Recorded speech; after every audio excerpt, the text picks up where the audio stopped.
People feel scared when someone talk about the police and the lawyers. Is it true? I don't know that why people fear from police or the lawyers.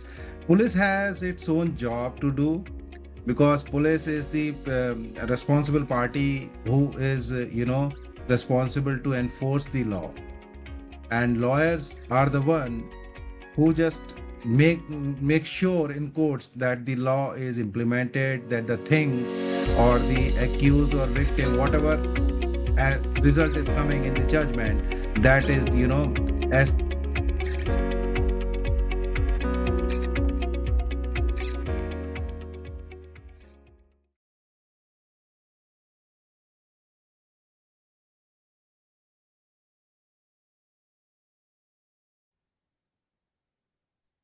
Welcome to Vodcast Collaborative with Deepak Vijayan and Parveen Purram, where we bring you conversation with industry leaders shaping the future of businesses, laws, and corporate governance.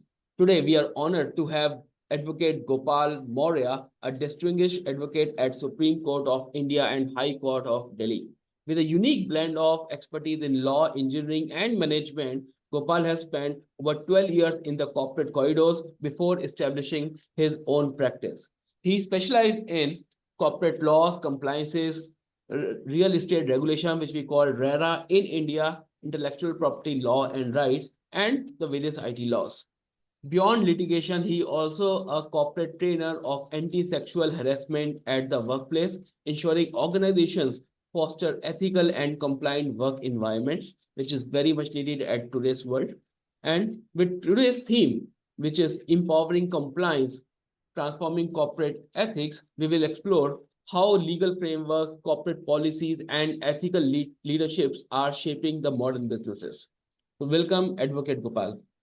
thank you, Deepak. And thanks for taking your time. I know it's very busy for you, and the lot of the time you're spending on at the corridors of the Supreme Court of India, very busy institute. So thanks for giving your time. Thank you very much, Deepak, for welcoming me, for inviting me on this podcast. So, through this podcast, I will try to, address the your questions, whatever I can in my capacity. I'm sure we will be getting a lot of insight from your wisdom, your experience, and obviously giving us that insight which is at the other side of the world and which is very, very brutal, I must say. Yeah. Sometimes it's brutal. Sometimes, we have to deal with some situations which we have never ever experienced or never ever imagined. So this is part of the job. So, Advocate Gopal, I just want to understand one thing. A very Yeah. basic common question. People feel scared when someone talk about the police and the lawyers. Is it true? I don't know that why people fear from police or the lawyers. Police has its own job to do because police is the responsible party who is, responsible to enforce the law. And lawyers are the one who just make sure in courts that the law is implemented, that the things or the accused or victim, whatever result is coming in the judgment, that is, as per the law. So both the entities have their different roles. Both the entities are working in their own fields. So I don't think that there is a need to, fear from lawyers or the police. They are doing their own jobs. That's it. Nothing more than that. If you are compliant, if you're ethical, then there's no point of fear. No, not at all, not at all. If you are right at your part, do not hesitate to face anyone. Just go. No issues in that. Thank you. Thank you If for. you are not doing your part, if you are wrong at your part, then definitely there is a reason to fear. I know, I understand. And by the way, you are the first advocate on this podcast, which has already completed 150th episode. So thanks Okay. for for bringing that insight, which most of the people are unaware. Oh, great. So before we move, Advocate Gopal, we want to know Gopal Singh Moria as a person first, beyond your batches. So my journey is a bit of wavy, I will call it, and a very the people says that it is a different story, which sometime I also realize that I have a engineering background. I am a BTech in IT, and I have done the PGDM in management as well. And one fine day, I was studying the economics, and I thought that I should go in depth of economics, and I took the degree in economics as well. So from there, I was working in corporates. I was working in IT companies, some of them Fortune 500. 500. One fine day, I was working and I was sitting in my on my cubicle, and I was thinking that I'm not this kind of a guy who is going to sit and working on in the cubicle. I'm a person who belongs to the people, who wants to sit with the people, who wants to talk to the people, who wants to feel the challenges of the people day to day life. In our life as well, in yours and mine, we face the daily challenges. So I'm a person who belongs to the people. So that day I decided that I'll pursue law. And I think that why law? Because law, which as per my understanding, law is a field which give you the insight of the entire society, wherever you are. Because on daily basis, you are going to deal with the different kind of people. And that gives the I will say the idea of the entire geography where you are working. You can get a chance to meet every kind of a people living in this society. So that day I decided to pursue law. I graduated in law, and after that I started my practice, and slowly and gradually it went well. And then high courts, and now Supreme Court and high courts, and everywhere I am practicing. So I'm enjoying my work on daily basis, and I am enjoying a bit of it. So this is something which I realized and I found in my I will say that later age. But it's fine that I'm whatever I'm doing, I'm very much happy with this. And that's the ultimate key. You have to Yes. get the satisfaction, fulfillment, and obviously it relates with your personal inherent, which generally gets overloaded with the other, people thoughts. Maybe you want to become an artist, but you become engineer like that. So Yep. and So let and yes. also I never heard about a person who actually come back to his passion after spending a lot of years in the corporate world, or maybe the world where he doesn't belongs to. So my motto is very simple, Deepak. What I feel, you can call me a, anything, I don't know, but that is my simple motto. I'm a very, grass-rooted thing, which I believe is, if I'm going to bed on daily basis, am I going with the satisfaction or not? And and the last day when I close my eyes and when I will leaving this world, will be leaving this world and closing my eyes with satisfaction or not?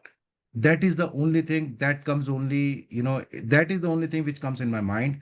And I think, well, I am doing law and helping people, helping in this field, so I'll be able to achieve that. So that is the only purpose of my life. That's it. A very, very noble purpose which you have given to you to yourself, and I believe that's the something which keeps you motivated every day. Yeah. uh, Yes. I like to take few steps back. I Mhm. heard one secret of yours, that you have already produced and directed some movies, short movies in your career. So you know you know I have I have a very different flavors in my plate. So I have engineering, management, economics, and then law. Apart from that, I have a my childhood hobby was of acting. So this thing, what we did, me and couple of my friends, we came together, and then we decided that we should. And we all were working in the IT sector, right? So in IT sector, people have the Saturday Sundays, right? And they want to do something just to have fun, they enjoy, because on 5 days they are working very hard. They are working on their jobs, and nowadays they want that if there is any platform which can help them to pursue their hobbies, then that will be a I will say the amazing thing in their life. So with this thought, we started a platform which is named as Make Me Star, Star with double R. So there we started the short movies, small stories. We started working on from there.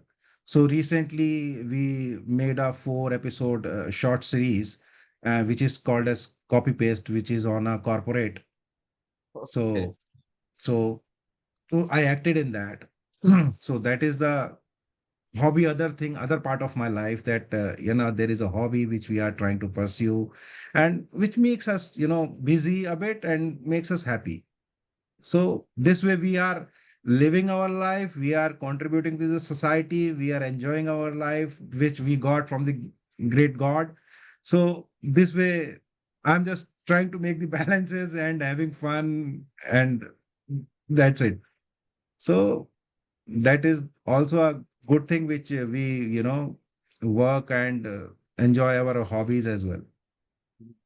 And what's the future plan for that? I know you have put it on hold for some time, but So things are, somewhere sometimes we have to move slowly, and I believe that slowly and steadily we can achieve whatever we want. There is no shortcut. Through my experience of this life, I found that there is no shortcut of success. So slowly and gradually we are working, so with that pace. So in future we are planning that if we able to produce a movie, or definitely. we able to complete a movie project for on our banner. That is the goal.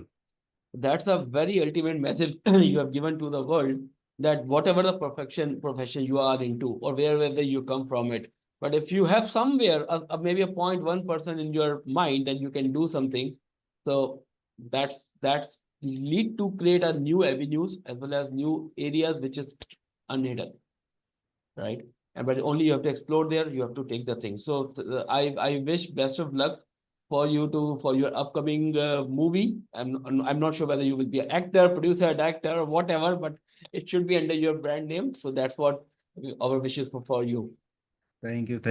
So here, what I will say to the viewers of your podcast, that whatever you want to do in your life, just try, give a try. Don't be hesitant.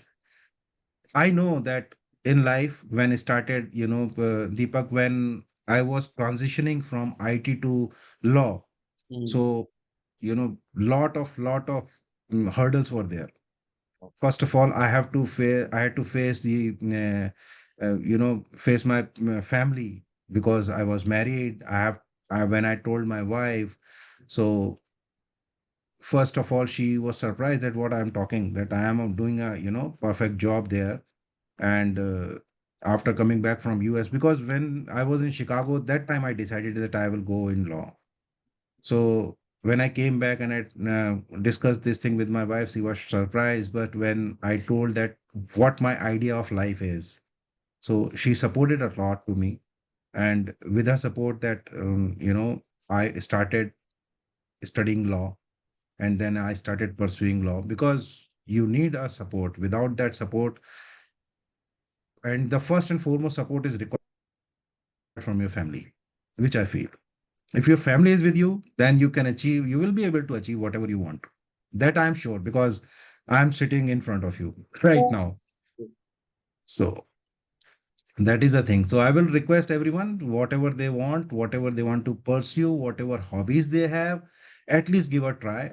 Don't be hesitant. Don't be afraid of any, challenges. And definitely challenges will come. Yeah. So people should pursue their hobbies and whatever they want, I will say. No, no, I totally understand. And the support, the mental support which comes from the family. Obviously, there is some financial support also which you need, but the mental support will make you tough to handle these pressures. So I totally understand, and that's a very important message for 36,000 plus people who are listening to us. And I'm pretty much sure they want to do something, and you're success story of this transition can give them a beacon to understand how they can do. And I'm pretty much sure you will get a lot of queries, not maybe from a, not maybe from the to become a lawyer or advocate, but maybe to how to pursue and what the courage muscle you have developed over the time, right? So now my next question here is that as you come from the corporate world, right, and you explained that how this transition happened, but today you have seen a lot of technology advancements are happening, especially in the IT industry or the technology industry. So is it a threat or opportunity for a common person, and how the legal system or perspective is around it? Can you repeat your question, Deepak? I didn't get it. Okay, I'm saying, Dave, you have come from the IT world, right? Now, Right, you have seen, you have witnessed that there are a lot of the technology things changes happening across the industry. So, is it right. a threat or opportunity for a common person? And I want to know from a legal perspective. So with the changes, as we progress, we are a progress society. Hmm. And definitely when the younger brains will come, they will come with their new ideas. And the progress and the advancement of technology is not going to stop, whether we like it or not. I'm a technology person, whether I'm a technology person or not. Hmm. Technology is going to improve because new society, new requirements, our day-to-day needs are changing, right? So with these changes, with these advancement of technology, the if we see in recent past, the laws are also changing because we are the evolving society. The entire world is evolving. So I don't see it as a threat. I see it as an opportunity because if you are a if I say that if because I know about the technology and I have because I have a background of both. So if I say if I confine to the to law field only, if people the new generation which is coming in law as well, they are now very much technology friendly. They are using multiple things which they are whenever they want. If let's say we are arguing in the court and we have to cite any judgment, right? So our colleagues, those who are young, they are very quick and they easily found that, oh, we can quote this judgment this way, this in this case. So technology is very much helpful in every field, especially I will say in law. So because we every one of us, if we see about 1980s or somewhere, so we have a very big computers in a room. Now we every one of have a I will say the computer in our hands. Mobile phone is not less than a computer in, like, so that is very much helpful. But every technology with everything, there are negative aspects as well. So we have to be very careful while using, because these days I'm seeing lot many of friends of mine or people are saying that this technology has ruined our children's, right? Because there should be some limitations, because with this technology and internet, now the Pandora box is open. Everything is on their hands, everything is in front of them. So we have to be, as a parent or as a for kids only I'm talking about, that we have to be very cautious to while the children are in front of the technology or mobile phones or whatever. But overall I will say it is very much helpful in every field. It is helping in laws, it is helping in every area of area of industries. So I will not say that it is a threat, I will call it an opportunity, because with these new things, the people have the opportunity to grow faster, I will say. What about the cases? Like nowadays, a lot of cyber cases has increased. I'm pretty much sure you are also getting a lot of such petitions or requests, or maybe a lot of cases. Uh, so, uh, so what do you think? Like, obviously, the Pandora box has been opened, and I must say that we have just scratched the surface, and the cases have immediately raised. So, what sort of cases that you have experienced? During past 2, 3 years, I must say. So, you know I will say the cases are in if cases are comes in a different way. But if I say that cybersecurity or the cyber fraud is huge these days, if government data, I anticipate that somewhere around some time back I read that it was more than few crores of daily cyber fraud financial in India. I'm talking about in India only. And the people, again I'm saying that the new generation, the young blood, these are involved in these cyber frauds because they know the technology very well and they know how to do these frauds, and and they know their audience to whom they have to target. They used to target sometimes the old people, those who are very new to the technology, those who do not know what is the purpose. So for this, the government is also taking certain initiative in India, I will say, that to prevent the cyber frauds. Government of India is also giving the numbers, hotline numbers, so that people can contact if there is any. Banks are also coming forward and they are upgrading themselves so that the cyber frauds can be avoided. But with new era, everyone is doing their bit, but and everyone is doing their bit on both the sides. It's both the sides. So those who are doing the frauds, they are also very smart. They are also coming with the innovative ideas. So with such kind of scenario happens, and related to those scenario we faced, we got the cases. So it is going like this. So we have to be just vigilant. I will say the people have to be vigilant and they have to be very careful that whatever, if someone is asking, let's say I'll call you and I ask you some certain, the data which is very confidential to you. And sometimes I have seen it. Now the people, the data protection is very important.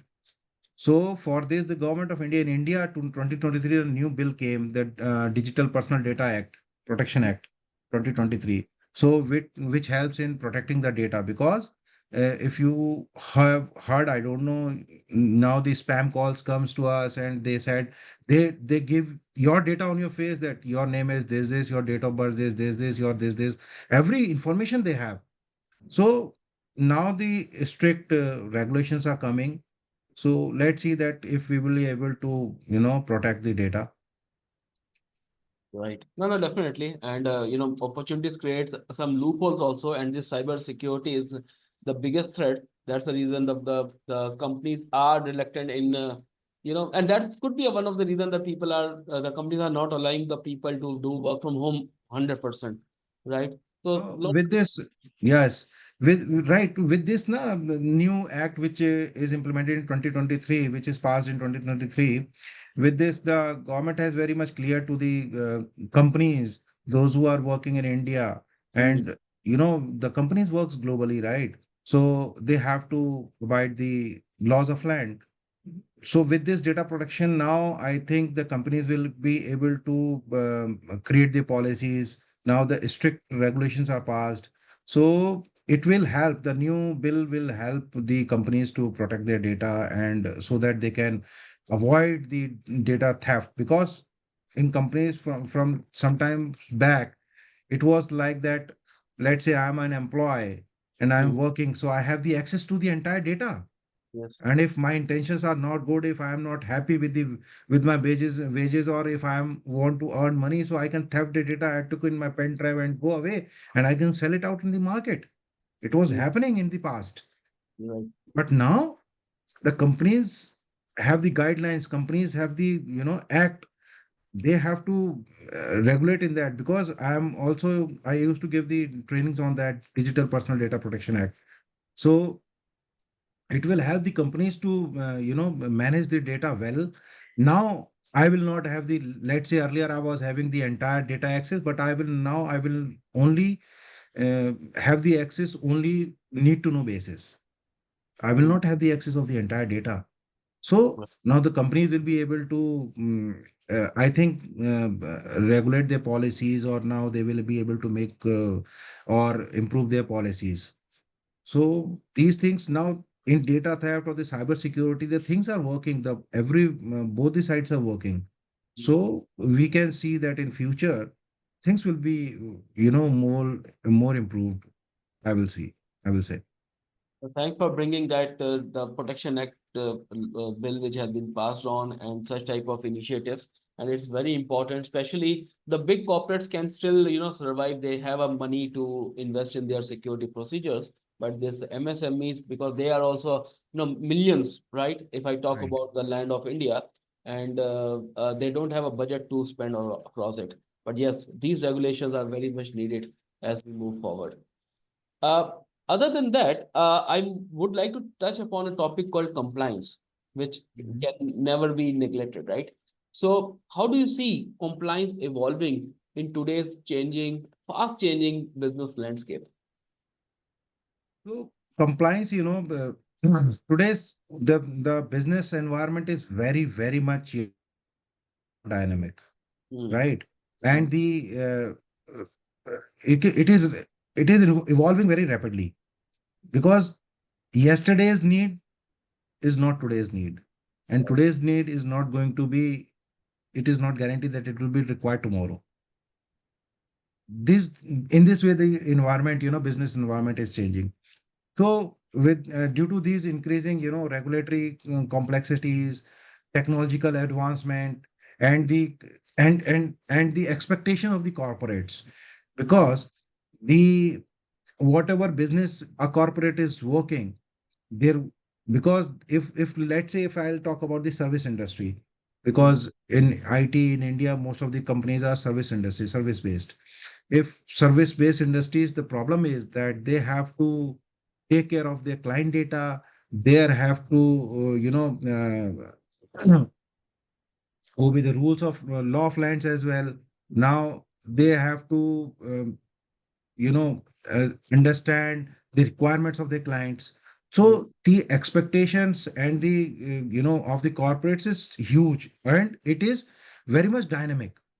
Correct. So, because and due to these requirements and changes, the everyday I see that in the entire globe, the governments and the regulatory bodies are continuously improving the laws and introducing the new laws. Let's say that, let's for example, just a couple of minutes back, I say that the Data Protection Act in India, it was a much needed act. Hmm. Earlier, it was not there. If some employee took the data from the company, so company can't take the, a very specific action against that employee. But Hmm. now with the Data Protection Act, the companies have the power. They can take the necessary steps to protect their data. So in these, for the compliances, the companies need to adapt the, cross border, I will say, cross border compliances regulatories or the requirements, or with this. And nowadays with these cyber threats which are happening on daily basis, on every minute, the data protection laws is a top priority, I will say. Data protection, because in this world currently, data is the biggest asset. If you have the data, and if you are a corporate or the company who is able to protect the data of their clients or vendors or suppliers, whosoever may be, so they will be able to progress. And if you will not be able to protect the data of your company or your clients, then this company is going to face a, uh, crisis in future, I will say. So data is the most important thing in today's world. So for compliance with the data protection is a, I will say, is a top priority. For this, I think the companies can, with this, companies are providing training to their employees so that the employees can understand their responsibilities, how they have to work. They should not now, in IT industries, because I'm from there, and I have seen multiple companies that now there are paperless companies. They do not allow their employees to use pen and paper, so that they should not note down any data on pen and paper and then take away with them. Now Hmm. companies are giving the access to only to the authorized person. Right. Because with this, I can share one of my example of mine only. Hmm. the time when I was working with Aeon. So I was working in DC contribution domain. So Hmm. basis on that, I have to process, on daily basis, the New York Stock Exchanges, the mutual funds or the funds which are trading on New York Stock Exchanges. They used to get, once the trading got off at, cut off at 3:30. After Hmm. that, we got the files from the fund managers that this particular fund was traded at this price, the price, closing price of this, XYZ. And after that, that file comes to me Hmm. and I have to process through my systems and I have to update on daily basis. And on the basis of that, the people who are in US, their defined contributions are calculated. Their money is dollars are calculated. So with this, when I was selected, I was the only one from India who have the access of doing this because I have the access of, multiple SSNs and I can see, I can, because I have to do that my job. So my company did all the compliances. My company did my all background verification with police verification and every kind of, and I got to, I gave in writing, Yeah, declarations. right? So that this is the data, is very sensitive data. I cannot disclose it. Yeah, yeah, right. So companies are doing and companies are, educating their employees as well. So for compliances, we have to create the culture of that. Hmm. Hmm. But most of the companies are doing, but for MSMEs, as you said, very well said, that n number of companies are there which are very small companies, MSMEs. So they have to, because data is the, I think, the gold of these days. You control the data. You are the Yeah, you are the master. you are the king, right? You are the master. Definitely, definitely. Hmm. Right. So, what advice would you like to give to these small companies or MSME? Obviously, one is to say, but wherever you find that there's a big gap, are they don't have a money power or they don't have an intention? See, definitely. First of all, what if I'll talk about the in the context of India only, Yeah. right? In India, what was happening earlier that the people were in the attitude that okay, it will go like that. Let's see, nothing will happen. But Hmm. now that thinking is changing. Now people are not taking the things casually. Yeah. They're changing. They're understanding that data, what data is. So for these small companies, because big companies are doing all these compliances. So for small companies, I'll say that their senior leadership or their owners, they should lead by the example and they Hmm. should start encouraging their employees and they should, ask their employees to report if there is any, data threat is there, if there is any compliance breach, and this should be without any fear or retaliation, I will say. Because sometimes it happens, because I was a employee once, so I thought, if I'll say this thing, what this man will think, what Hmm. my manager will say. So we have to create in MSMEs as well, in small companies as well, we have to create that such environment that there is no fear if you will report there is any compliance issue. Hmm. Hmm. And for, so that people can approach you, so that people can report, so that in that way you can secure the data of your client, Hmm. right? And another thing which I'll say, and that is the as every industry, they have to do the risk assessment, because what kind of data they are dealing with, what kind of risk is attached to that. Hmm. Right. So they have to do their risk assessment. And these days, as you know, as you in your opening para, you said that the AI or the technology is evolving, and it is very true. We have to use the technologies as well. Hmm. Now we have the very AI driven compliances tools are there in the market, Hmm. Hmm. right? As now I have experience and I have heard that the banks in India are using the blockchain to secure their data, Hmm. Right. right? So. So we have to we have to work in that way, because definitely it is going to a bit of cost, bring up cost. Everything, nothing comes free, which I feel you have to pay for that. And apart from that, the contracts which we are making, earlier we were making a very normal contracts with our suppliers, vendors, because if you are a company, you have to deal with number of people. You will be having your suppliers, vendors, contractors, clients. So we have to prevent, by preventing the interest of our client, we have to make such kind of contracts, involve your lawyers, those who have the knowledge of that field, and they can draft a contract for you. And with those contracts, with all those conditions in the contract, we can go with the suppliers and vendors and execute them.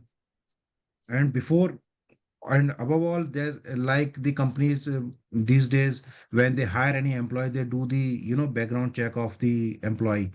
So the same way, the company should do the due diligence on their suppliers and vendors, because data theft can be done from any side. So, and so one word is vigilant. You have to vigilant every moment. Hmm. And to secure that, you have to, you know, do the multiple steps. So these are the ways, and companies can do that. So few key points which you have shared, which is very important, is one is the top-down approach. Obviously, Yes. this thing come from the top, the employers, they should be, strict as well as open to understand what should be the right fit. That's one thing. Second, which I love that your statement is obviously you have to put the investment, and the blockchain is also very close to my heart. So thanks for bringing it up. But yes, Okay. that will give a sense of authorization and the audit of the right data. And obviously, nothing will you will not get ROI in a very small, short term. You have to, invest for a medium term. And the third thing which you talk about is all the risk assessment, which has to be done in very careful manner and having a full due diligence. Right. And I'm pretty much sure that you will get a lot of requests now after the people hearing these things, because everyone knows where are their shortcomings or the loopholes, and obviously your guidance can help them a lot. Thank you. I will try to help everyone if whenever someone will reach me. Definitely. Thank you for that. Now I come to the next point, especially in India, right? We talk about the real estate is one of the always a hot topic, right? So you have a specialization in that corporate law and extensive experience, especially with the RERA, right? Which is a Real Estate Regulatory Act, and then NCLT and DRT. So what are the most common legal pitfalls where business encounters, and how they can mitigate that particular risk? So now I will take you, because RARA is very close to me, because I have real estate is very close to me overall. Why? Because I started my advocacy from real estate cases only. Hmm. And I have a certification in real estate laws. And with God grace, I have a very good number, more than 250 in RERA, and with 100% victory. Oh, wow, congratulations. So that is a very close to me. Now in India, there I will take you, I will divide it into two era: pre 2016, post Hmm. 2016, because RERA came into existence in 2016. Oh, right. So the people, those who invested in India, the hub of investment were Gurugram, Delhi NCR, I will say, Yeah. Maharashtra, Hmm. Bombay, Bangalore. Hmm. So the biggest frauds were done in these places only. Hmm. Yeah. Real estate frauds. Now I will tell you the very, very brutal insight of this, how these companies, real estate companies, big companies, I will say big companies, because I have fought the case almost every big company. You just name it, I have. Yeah. So I know the insight, how they started, how they created wealth, and how they, you know, I will say that took the money Hmm. from the pockets of investors, and how they did not deliver the things. Hmm. So let's say I booked a flat before 2016, let's say in 2014, 12. So it is said in the act only that if your project, if you started constructed your project before the enactment of RERA, and if you got the OCCC, which is OC is occupancy certificate, CC is completion certificate, Hmm. then you will not come under the purview of RERA. Hmm. But if you have started construction and you have not received the OCCC, then you have to register your project under RERA. Hmm. Now the people, money siphoning has done a lot in by these builders. Hmm. In so when RERA came, what people did, people registered their project. Now the companies have to make the profits, but their projects were launched before the RERA. So they were doing their agreements were very normal, very weak, and they were very much, I will say, the builders Right. favorable contracts, because builders are making them, so they put the conditions as per their interest, Hmm. not of the investor. They took the money and they did not construct it. They did not even started the excavation, and they have taken the 90%. And they have, they, by colluding with the banks or the Hmm. personnel of the banks, I will call, Hmm. they started the fraud. Hmm. There is a, I will say, the profile funding cases, lot many. Profile funding, I'll tell you what profile funding is. Let's say you are an employee, you are working in XYZ company. I am a builder. I came to you and I proposed you, Deepak, I am building this apartment. There is a flat. This is cost of, let's say, 50 lakh rupees. You are working. I will get the loan for you. Just have to give me, you just have to give your documents, salary slip or whatever. And I'll get the loan on your behalf, right? And I will allot a flat to you, and your EMI will be paid by me. I will pay your pay your EMI. And for that, for that, I will give you upfront 10 lakh rupees. I will get the loan. I will pay you 10 lakh rupees. I will pay the EMI. And after that, after some time, I will sell that flat to someone else and I will repay your loan. And it was done. You won't believe, Deepak. This was done by every builder, almost every builder. Why? Why they did that? To gain the FDIs, Hmm. so that they can show the data to the foreign investors that, see, this much units I have already, this much of project, 50%, 60% I have already sold. Now, if you will give me the money, I will make more, or I will give you with the interest. You will have the, big benefits. Yes. Yes. But reality is something different. I Right. have encountered n number of cases of these. Hmm. Hmm. The And artificial demand. when in India, when the that notebandi, that currency thing happened, right? After that, everything got collapsed. Hmm. Now the builders are not paying the EMI to the banks. Now what happened? Repercussions. See the impact. Now, when builders did not stop paying the EMIs, now the bank caught the person who on whose name loan was there. Yeah. Now the bank started the cases on those persons. Now those persons are in trouble. Hmm. Hmm. Yeah. Builders are still, Yes. they earned their profit, they made their money.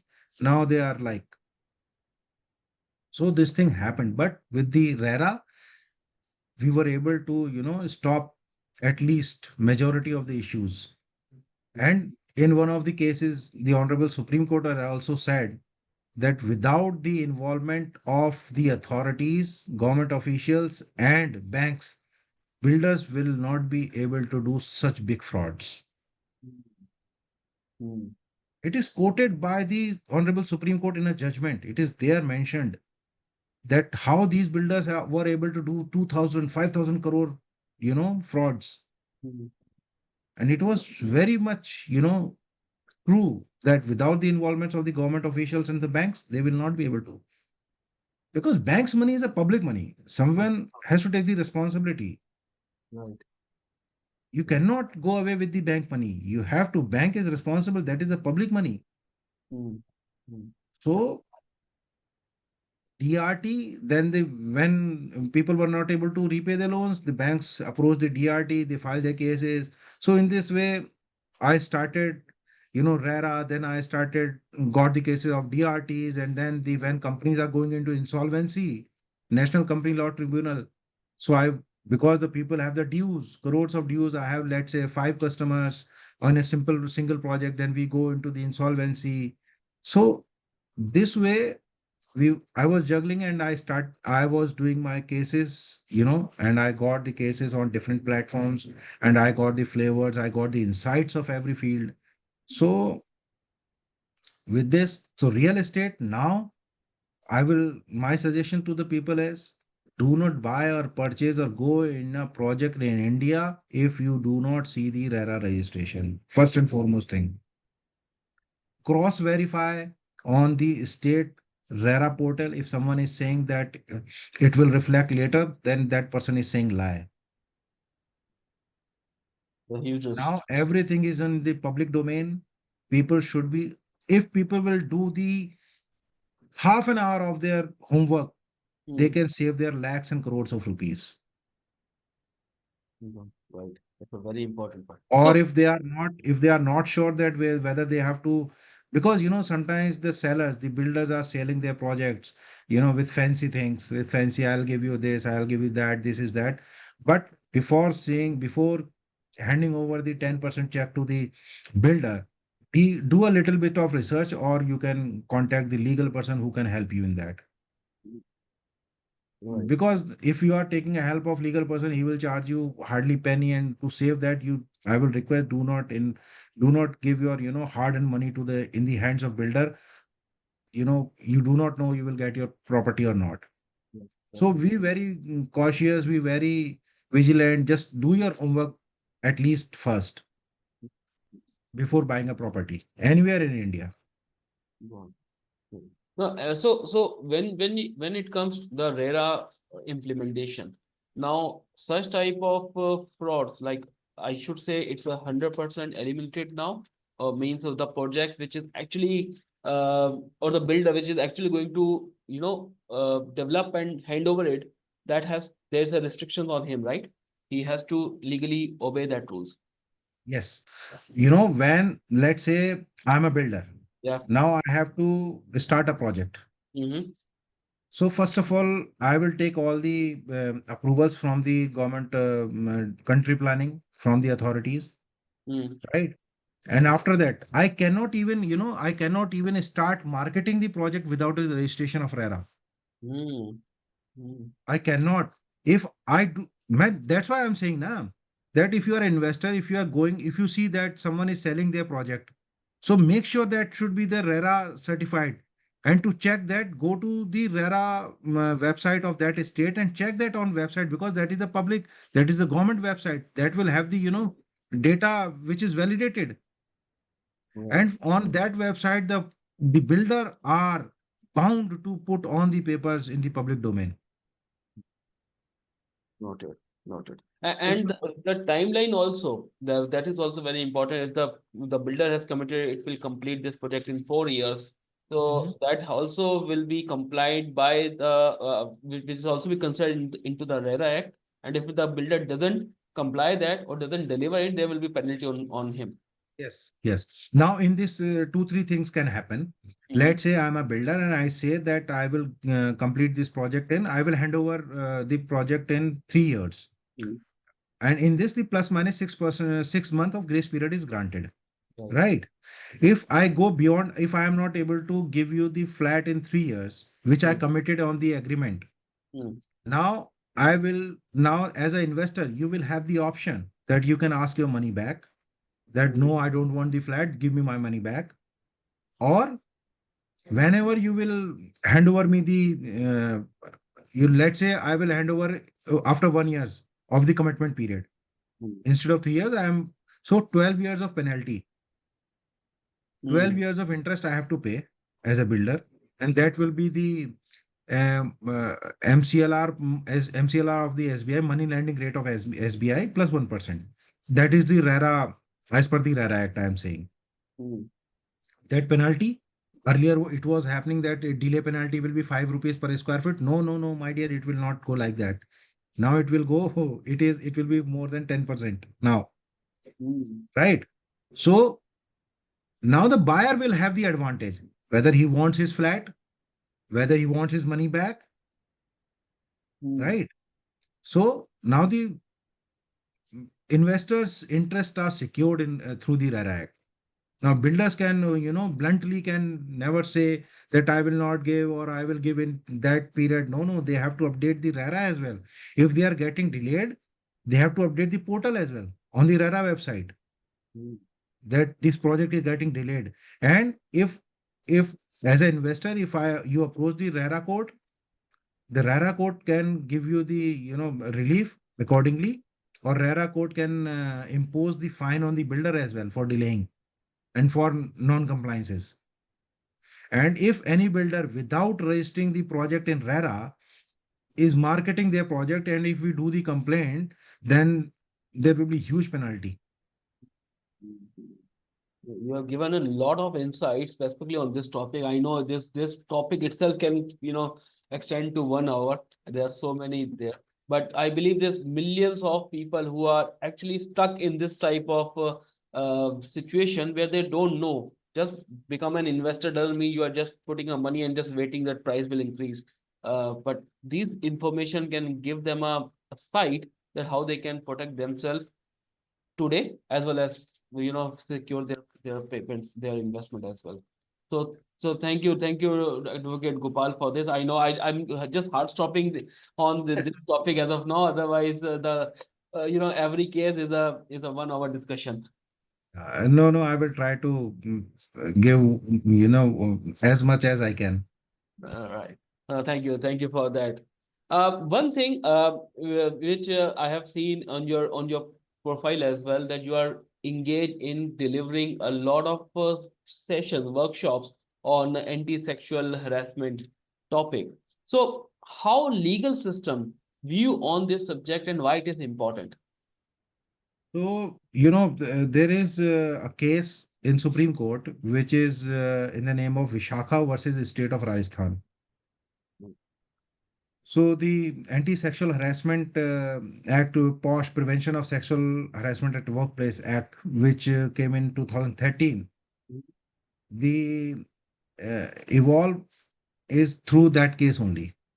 In that case, the Supreme Court laid down some guidelines, Mhm. right? Those guidelines named as Vishakha guidelines. So accordingly, according to that, now every company, every corporate has to have a committee Mhm. so that they can prevent the sexual harassment against the women at workplace.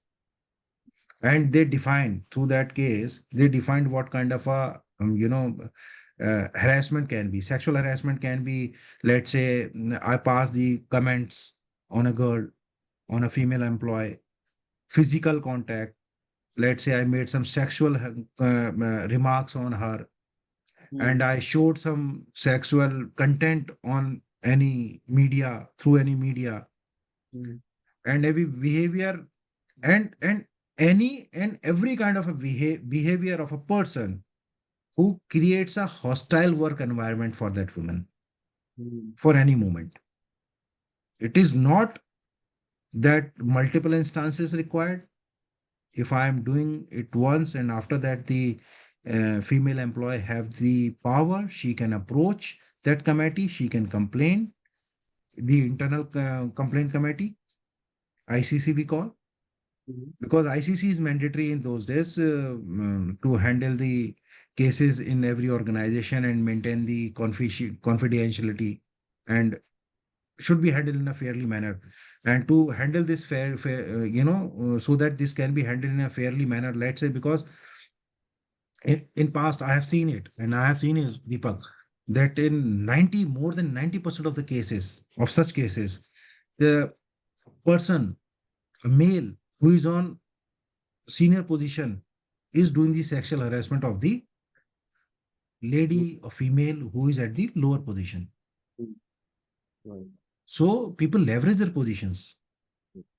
So to make the fair investigation, it is mandatory to have a person from the NGOs, mm, mm, okay, right? So, in to prevent this, to make the safe and I will say safe environment for the work at workplace, the guidelines were like for employers, there is employer duty that there should be a safe and workplace to prevent and they have to take the necessary actions against the offenders. If they receive, they have to create a ICC, internal complaint committee, and the members will be like 50% female. There will be a NGO person into that, mm, and there should be there will be a regular interval. On regular interval, there should be they have to conduct the training programs for their employees, mm, because in private sector people come, leave, join, so they have to conduct the sessions as well to right, spread the awareness. And oh, obviously, without saying that, they have to maintain the confidentiality as well of the complainant. And right, if, let's say, if someone has given the uh, let's say, if a lady is got harassed mm, by me and you have seen it, and mm, lady is hesitant in complaining, so being an employee or a responsible person, if you saw that harassment has happened of that young lady and she is not complaining, you can do the complaint in the internal committee that such a female colleague was harassed by such person. mm, mm, So these kind of awareness should be there in the companies, right. So, and everyone should be responsible enough, and they have to be see that if anything happens, they have to report to the committee. got it, got it. Out of my curiosity, is these laws are meant only for one gender, or it is a gender bias? Like anyone can be male, can also be a victim. You never know. Yes, currently this is confined to this act is only confined to the females, Okay, okay. but for males as well, not through this act, Hmm. different thing, through the different route they can address their grievances. Okay, okay, okay. The no, there Equality is there, no worries, no worry. It is not like that if male is harassed and he is not having any platform, or he is not allowed to complain, he has all the powers, he can, okay, okay. but through different route. No, no, agree, because sometimes the power will create a lot of misuse also. So it should be a gender agnostic. So, but yeah, thanks for clarifying it. But moreover, as you mentioned, it was more focused on the female part, which you clarified. So thanks for You that. know why? How we have to understand, Deepak, that in India, Hmm, if we go back 100 years or 200 years back, we hmm, have a sati pratha. hmm, We are coming from there. yeah, You we are coming from that India where women were always dominated by the people. We know that child marriages, how hmm, we can forget that. So yes, to empower the women to so that they can live in the society with the safety, they feel safe in their home, in their cities, in their offices, because we always were a male dominating society, we cannot deny it, right? But and currently we are seeing the other part as well. Currently the people are misusing the laws as well, but we have to take care of both the sides. and that is more dangerous. That misusing the Yes. law, because if someone is dominating under the influence of the power, so if they get this type of legal what you say protection, so that can also be misused. And we are seeing a lot of cases, especially after the marriage, and the tortures on the husband. Yes, I'm talking about there only domestic violence 498A. The Yes, girls are misusing that law. And yes. the very recent past in 2023, I was studying because I'm getting lot many cases on family disputes. Lot many. Matlab these days the percentage is increased. Mm, So the Kolkata High Court quoted in a judgment that now 498 is the people, the female, those who are using this law illegally. They called it a legal terrorism. They call it a legal terrorism. They use the word, the honorable High Court judge. So people are misusing as well. The purpose was something else, but now, so Supreme Court is also aware, government is also aware. Now they are thinking, they are planning that how we can, stop this thing. Misuse should not be done. Yes. Everything has a definite purpose to solve a particular problem, but it should not become a problem. Right. Uh, in the interest of time, I'd like to move to the last uh, thought of yours. Mhm. Specifically, what advice would you like to give to the entrepreneurs as well as the legal professionals who are striving to create ethical and want to become a successful businessman, complying the all the laws of the land? So for this, my simple philosophy, very basic thing, be transparent to your clients, Hmm. be vocal, I will say. And because, being a technology guy, I was always try to, I just try to break the traditional practice in law. Hmm. What happened in earlier that you are my client, I am a lawyer. Now I took your case and I am just telling you, Deepak, yes, your case is going and I am asking you for the fees. Hmm. With this, when I started my journey, I always gave the opportunity to my client, because in real estate cases, let's say in civil cases, you are not advised to come on every date. What I suggest to my clients, you just give your case to me on every date. What I am going to do, I will tell you in advance, and that too written, not verbal, right?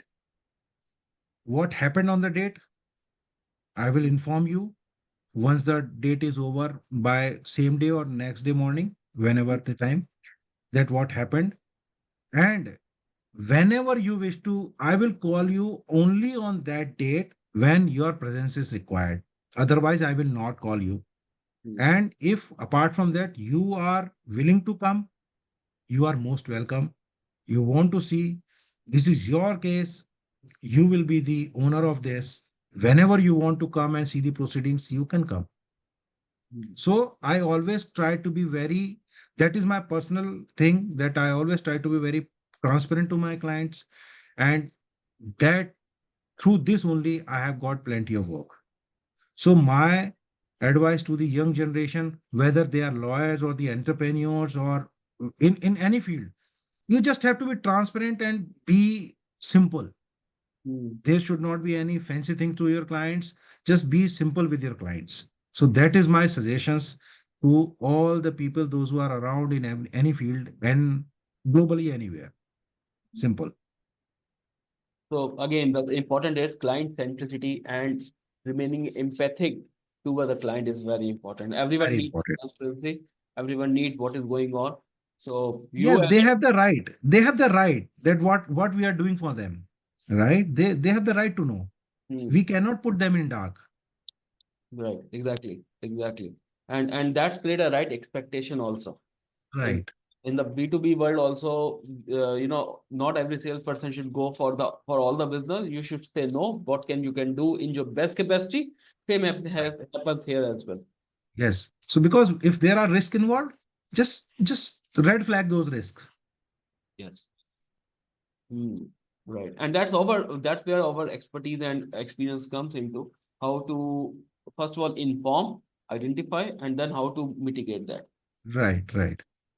Right. Right. Now that's a very important message.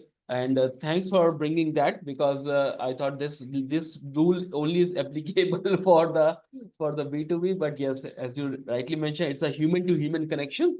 And Right. the client and the and we as a deliverable we have to give this with pure ethically as well as make understand that they feel safe when they are dealing with you. Right. Yes. We have to be very simple and we have to be very, clear and transparent with our clients, nothing else. So thank you, Advocate Gopal, for sharing your deep insights into corporate compliances, legal ethics, governance, RERA, which is very close to your heart, as well as the workshop which you are conducting. And thanks for bringing all these points because maybe in our 9 to 9, not 9 to 5 now, 9 to 9 rat race, people don't have a time to think about it.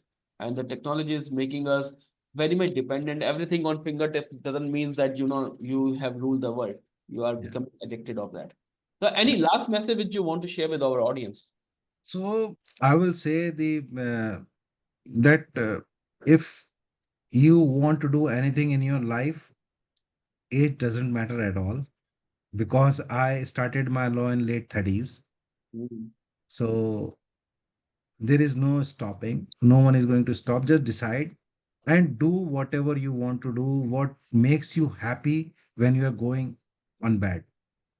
mm, And whatever a little bit of impact you can bring into the society, little bit of change bring into, or whatever happiness we can give back, try to do that. And be simple. That is my thing, and that is my only motto, which I am saying. So I will say that thank you very much, Deepak, to bring me here on your podcast. And through this, I was able to, you know, give my ideas to, bearing me for an hour, and to allow me to share my thoughts, my life motto. And I'm very much thankful to you. Thank you very much for this.